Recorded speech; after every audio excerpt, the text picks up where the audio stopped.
The Desert of Singing Stones. English Story Level 4. Far beyond the crowded cities lay the silent dunes, a desert where nothing grew and winds rarely blew. Travelers avoided it because of the strange stories. Some claimed they heard faint songs drifting across the sand at night. Elias, a young explorer, refused to believe such tales. Armed with a journal, a compass, and unshakable curiosity, he journeyed into the dunes during the hottest part of the year. He expected silence, but on his first night, he heard a soft humming. The sound came from beneath the ground, rising and falling like a distant lullaby. Elias followed it and found a cluster of smooth, glassy stones half buried in the sand. When he touched one, it vibrated gently, releasing a single ringing note. The stones were alive with music. Elias spent hours tapping them lightly and listening to the melodies they produced. Each stone had a different tone, forming a natural instrument scattered across the desert floor. But the next night, the songs changed. They grew urgent, echoing like a warning. The ground trembled beneath Elias's feet. He realized the stones were trying to tell him something dangerous was coming. A deep rumble shook the dunes.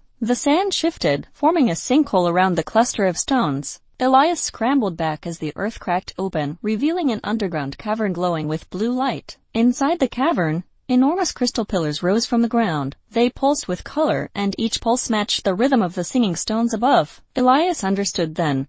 The stones were the surface voices of a hidden world beneath. He approached the largest pillar and placed his hand on it. A wave of sound filled the cavern, carrying a clear message. The desert wasn't silent, it was alive, ancient, and trying to protect its secrets. When the cavern stabilized, the stones above calmed and returned to their gentle hum. Elias closed his journal, realizing he had discovered something extraordinary. The world still held mysteries, and he had just uncovered one of its most beautiful ones. He left the silent dunes at dawn, the melody of the singing stones echoing behind him, a song only he truly understood.